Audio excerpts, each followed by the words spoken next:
is under a kind of dictatorship. Now, to bring it up to the values you cherish for the future of the country. Well, thank you very much, Klaus. While you were listening to Klaus, you realized how deep a friend he is, because as a friend, he can exaggerate about things. His extent of exaggeration tells you how deeply our friendship goes. And I'm very happy that I met him years back. At that time, people didn't pay any attention to what I do. And somehow, he liked the idea. And Davos is not supposed to be my place. I thought that I'm somewhere outside of the purview of the discussions that take place in Davos. But he extended his attention to me and invited me to be here to speak in the sessions. And the idea of social entrepreneurship came, and liked the idea, created the foundation. And he was the chair, I was in the board, excited about it, that can get attention from Davos, from the World Economic Forum. And that word became known to the world. As a result, the notion, the concept, and the actions became something that you talk about and something that you want to get involved in. And got the Nobel Prize. You got the Nobel Prize, thank you. So that the relationship came not because of any personal acquaintance with each other, just a liking of the ideas and the actions that I'm representing, and that brings to the kind of mainstream discussion about it. People became interested in our work. While I'm still doing that, something happened in Bangladesh that I got involved with. Not that I was in any way planning or in any way kind of ready for such thing, but circumstances led it that way. There is a student demonstration going on in Bangladesh in July this year. Basically, the issue was a very simple issue. They are looking for job opportunities, equal opportunities for jobs, no kind of reservations for some categories of people and others. That was the theme for their demonstration. But it's escalated into a situation where it's a confrontation between the government and the students. It became very sharp, and government started shooting at the young people. That changed the whole thing. And students took it as a challenge that they want to stand against. They offered themselves in front of the guns, took bullets, and they would not still leave the demonstration, would not leave the street. That's when it became unstoppable. Young people leaving home in the morning, going to the demonstration, started saying goodbye to each other, that we may not come back. That's the kind of situation that emerged. They are going to the battlefield. Both of them may not come back, one of them may not come back, and each one instructing what they should do to each other, family. And when the shooting goes on, students don't leave the street. Simply, the who were shot, they fall, and the rest come forward. And it went on for several days. And then they declared that this government must go. We cannot live with this government anymore, tolerate this government anymore. It's kind of a tidal wave of people and students coming from all directions to this Dhaka city. While these demonstrations were going on, another interesting thing happening. You have walls around the streets as you go around. Sudden spark came, the students start painting things on the walls. The whole Dhaka city filled with all the street arts all over the city, expressing their desire, their expressions and their ambitions, their dreams.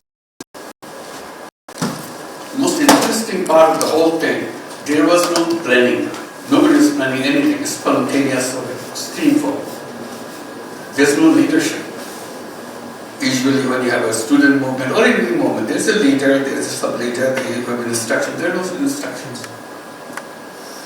On the day when one of them got shot, and it was all over the television, them being shot, and he's falling, and his friends holding him. The whole country changed completely. Now this time it's not only the young people coming forward, their parents have started coming because they cannot stop their young people inside the home. They're going, so since they cannot stop, the parents have started going with them. So it became a people's movement, joining with the whole country.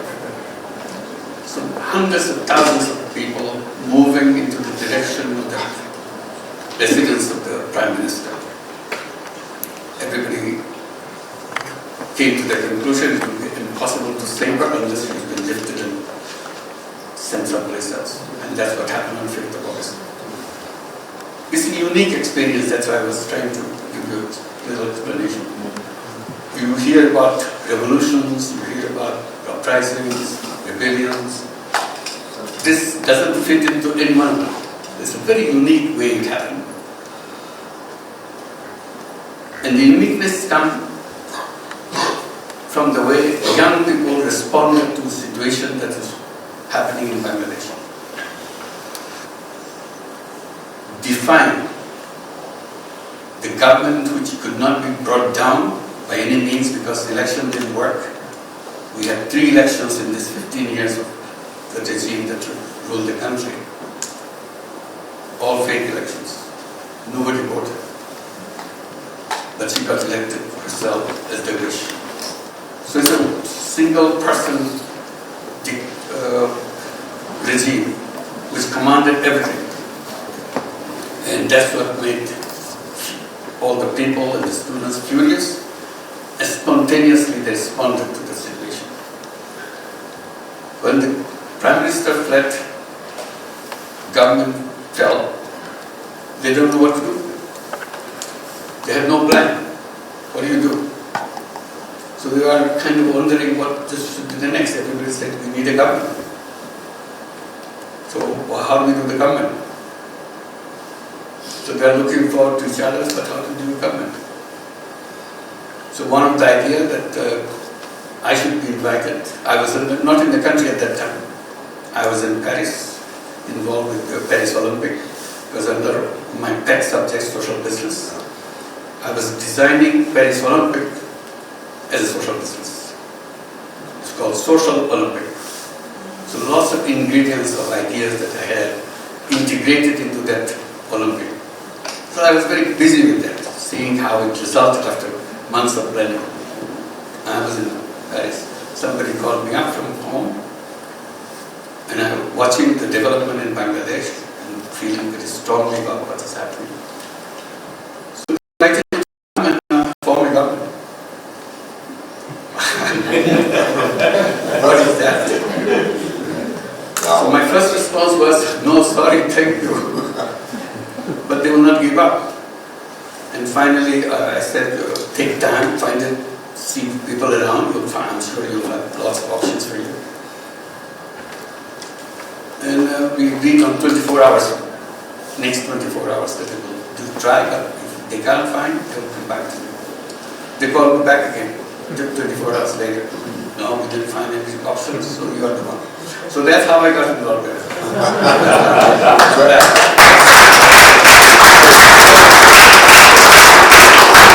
I thought I'll give you the background of why I'm here, why I did. So you came into government, and normally when you have a new government, which is elaborated governmental plan, but what you are doing is mainly based on 3 visions, because you want to achieve a situation where you can have elections, and the 3 visions are zero poverty, zero unemployment, and zero net carbon emissions. how can you, I mean, there are now big expectations.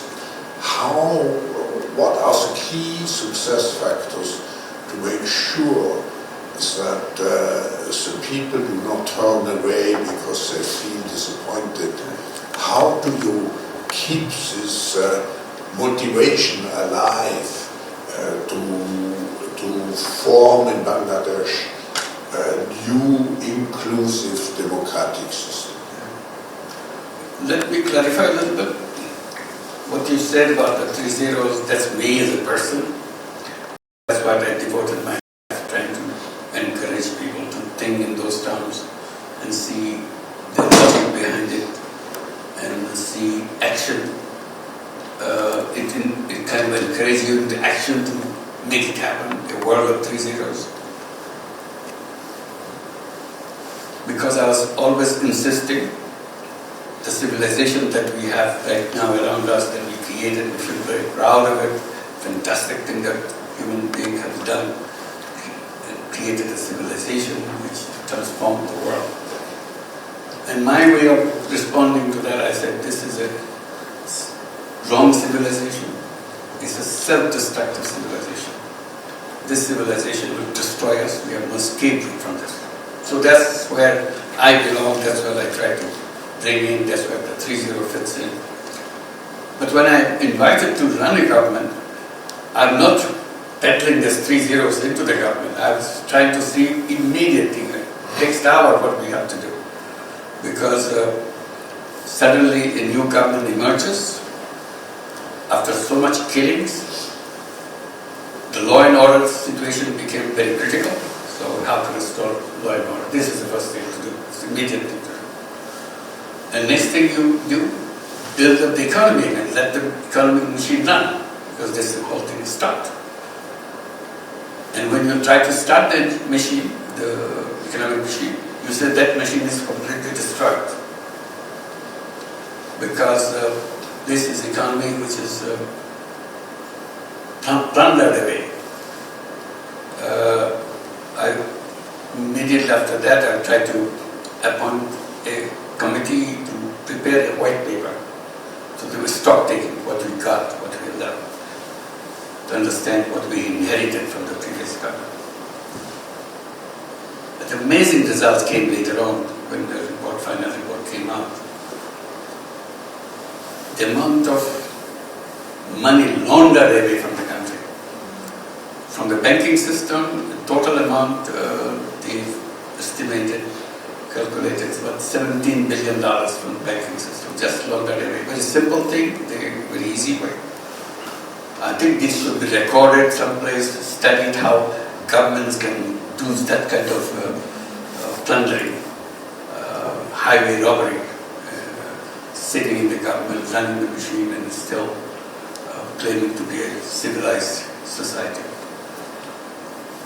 The simple way they did it, under the gunpoint, you let the board of the bank resign, and the government or the person, like the head of the government, Hasina, she puts her own people in the board and let her friends and relatives take away as much money as they want by giving them loans. On paper it's a loan.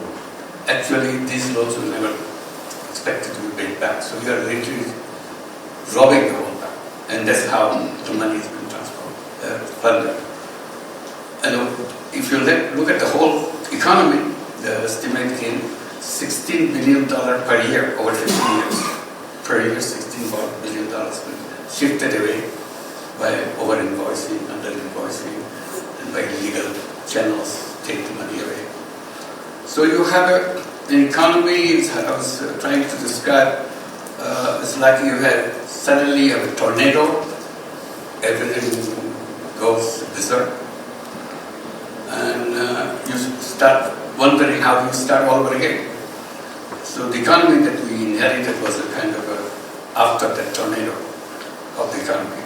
How do you start that? So that became an immediate thing to put order in the economy.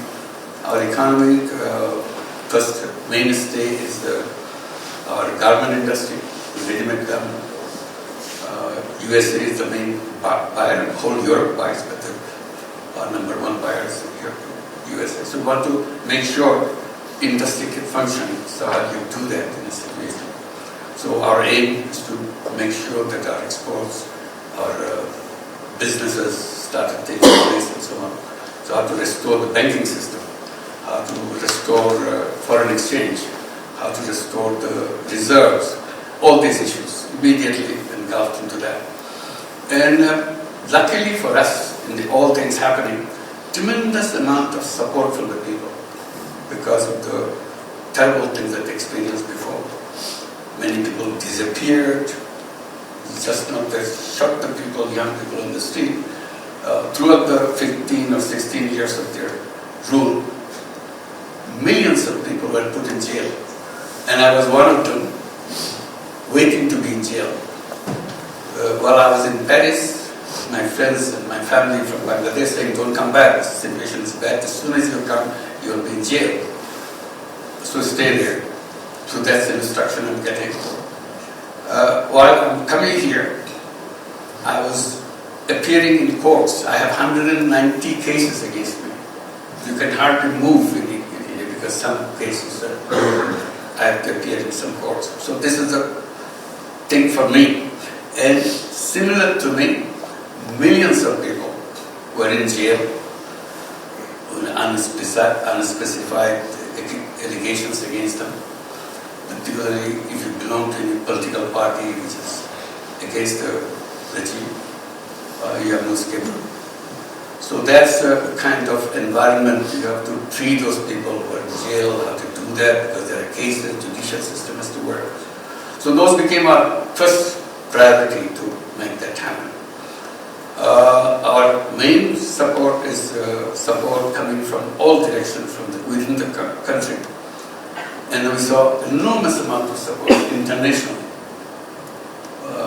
Everywhere we went, there's an outpour of support for the people in Bangladesh and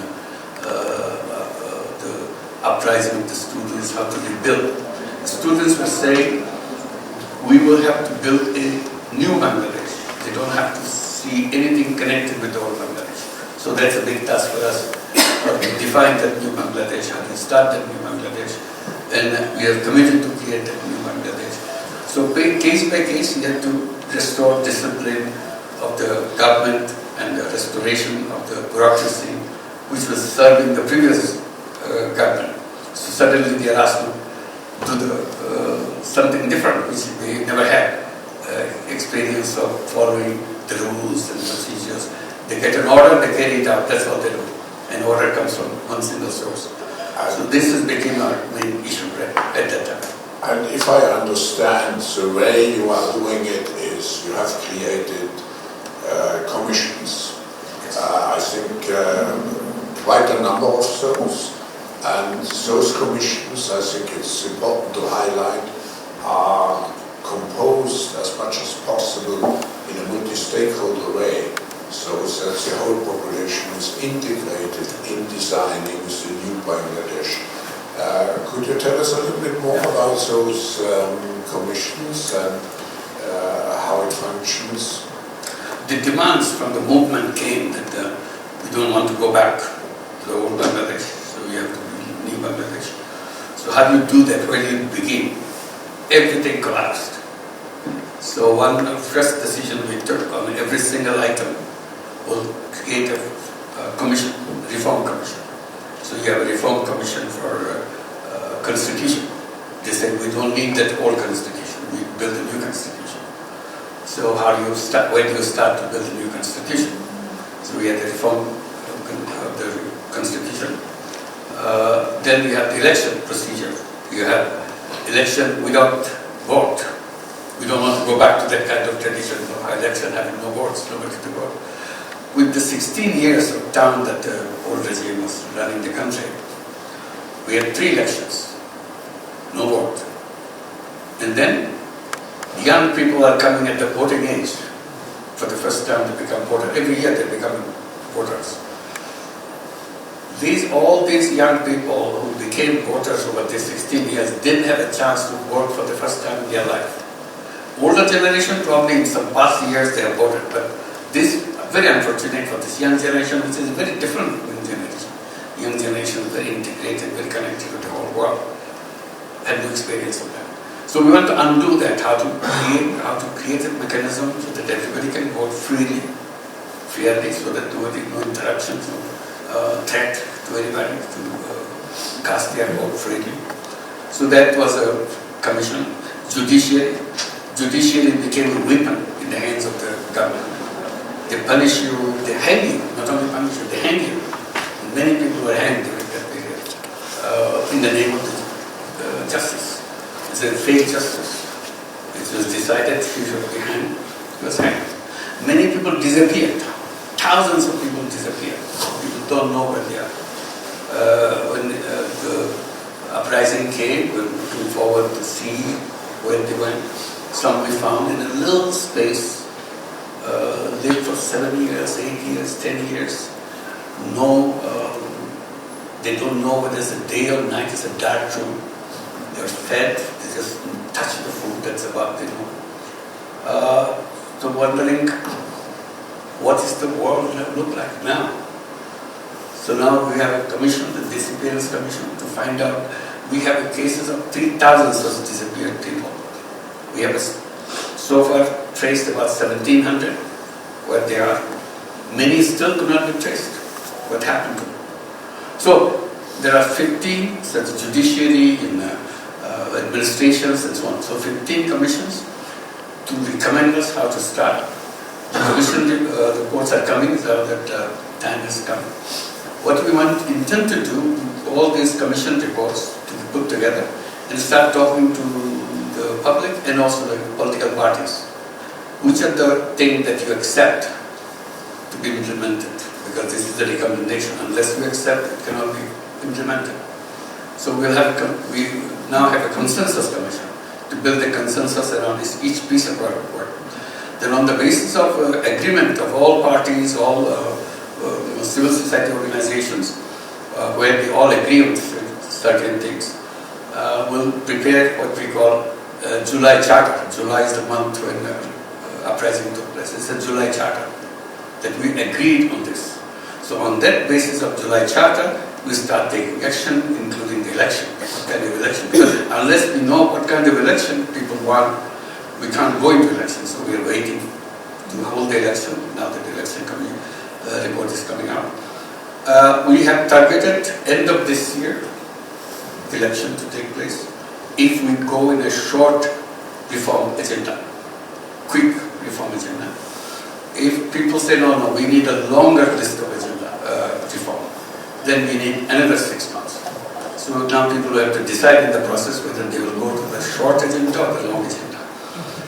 Long agenda will need middle of 2026 next year. Short agenda will have it at the end of this year, 2025. That's the election procedure. That's what we're looking for. It's, we should also keep in mind the size of your country. I mean, you see the enormous task. I think 170 million? 171 million. People. Yeah. So we're the 8th largest country in the world, population-wise. Yeah. So it's quite a sizable number. Most distinguishing feature is, it is a country most densely populated country in the world. You cannot go anywhere without touching anybody else. As simple as that. And you have this large population, you have to eradicate poverty, provide the education systems and so on. And at the same time, I think you are one of the countries most exposed to environmental changes and degradation. With flooding and long term, I mean, we have the year of the glacier this year, and nobody expects glaciers in Bangladesh, but we depend to a certain extent on the glaciers in the Himalaya. We unfortunately come to the end of this session, and I have to say we all have to be not only full of admiration, but my last question would be, if you take all those conclusions from your experience, from your life experience, what would be your advice to the world? I mean, what is, if you want to, what I said in my opening speech, if we want to base our future on a constructive optimism, what keeps you optimistic? Optimism is about the new generation, young people.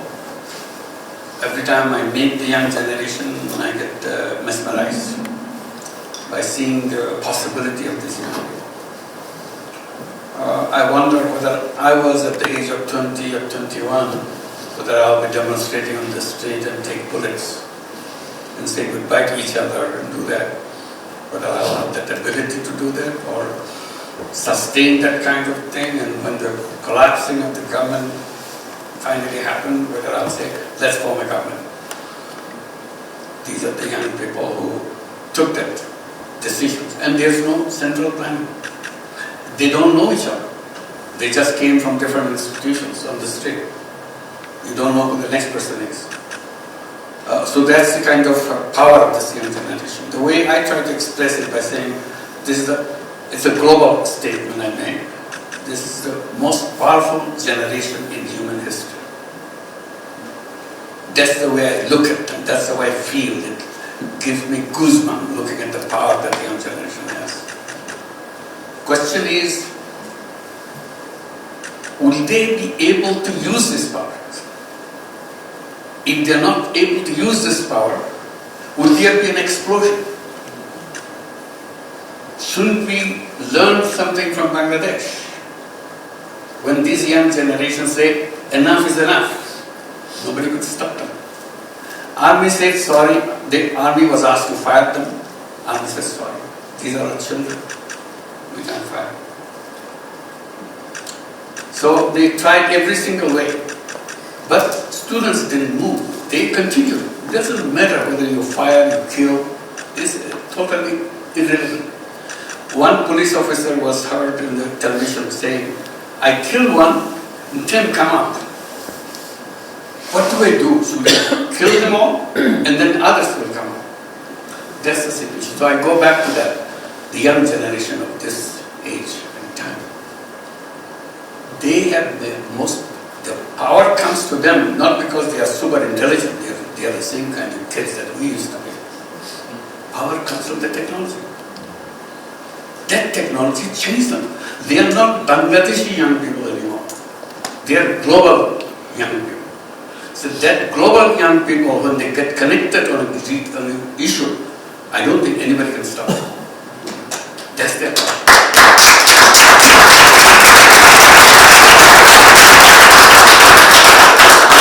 We keep on ignoring them, just like we did to other kids. That's not right. I was suggesting our voting age is 18. I said it should be 16.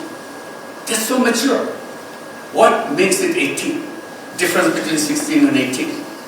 Who tells you that 16 doesn't understand as much as 18 does? So where do you mature and see things in your own way? So this is a challenge to the world.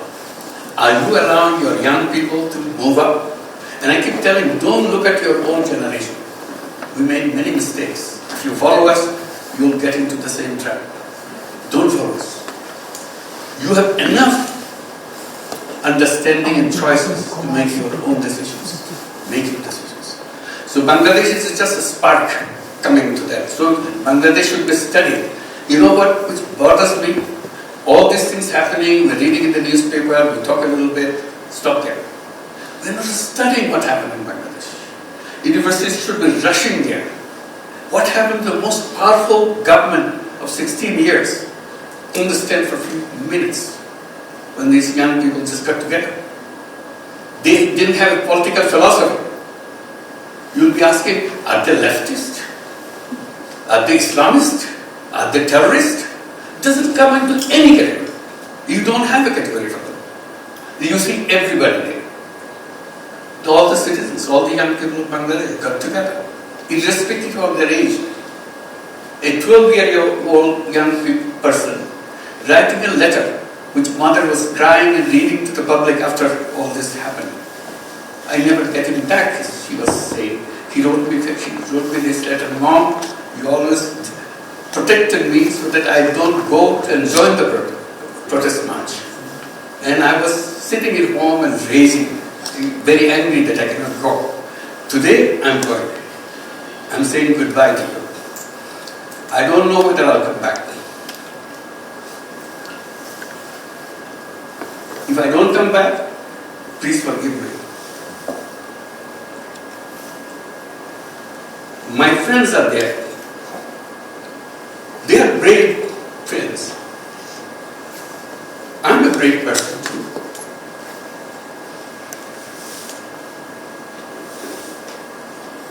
He went out.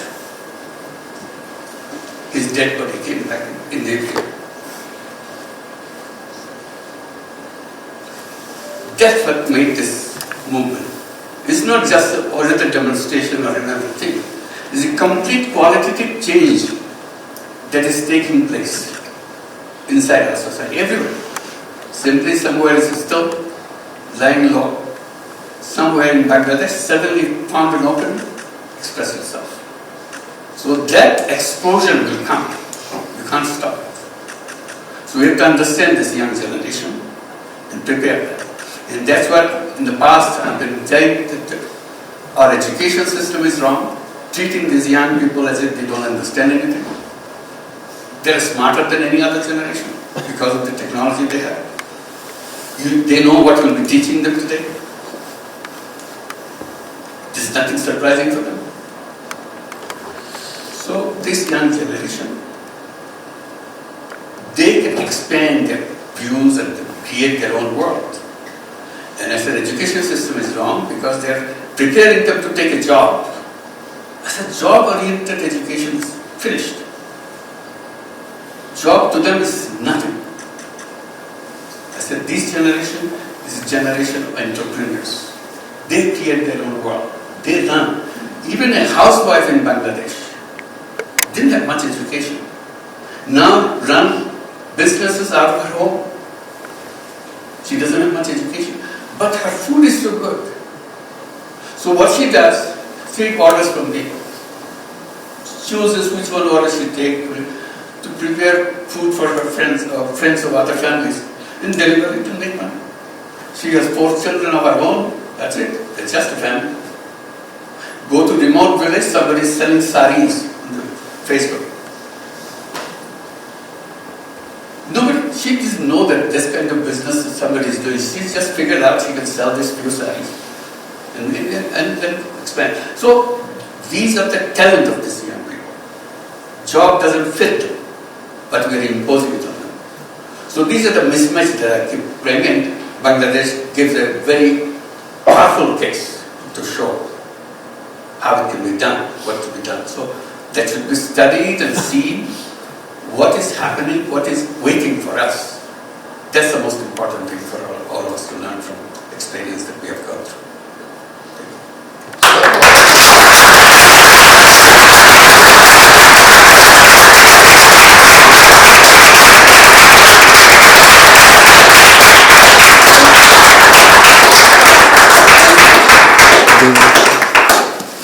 I don't have to make a conclusion.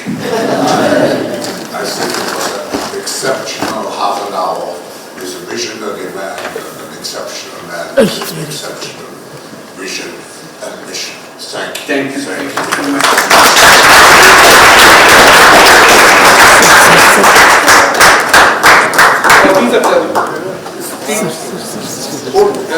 Demonstrating on the street, we are drawing pictures on the walls of the street. Pages and pages to every corner. Millions of these pictures. They're all over Bangladesh, all over Dhaka city. You go any direction, you see what they are thinking, what they want to do, what they're demonstrating on the street. They are not artists, they don't have any paint, they don't have any brush. They go to a shop, can you buy me a brush? Can you buy me a paint? I want to.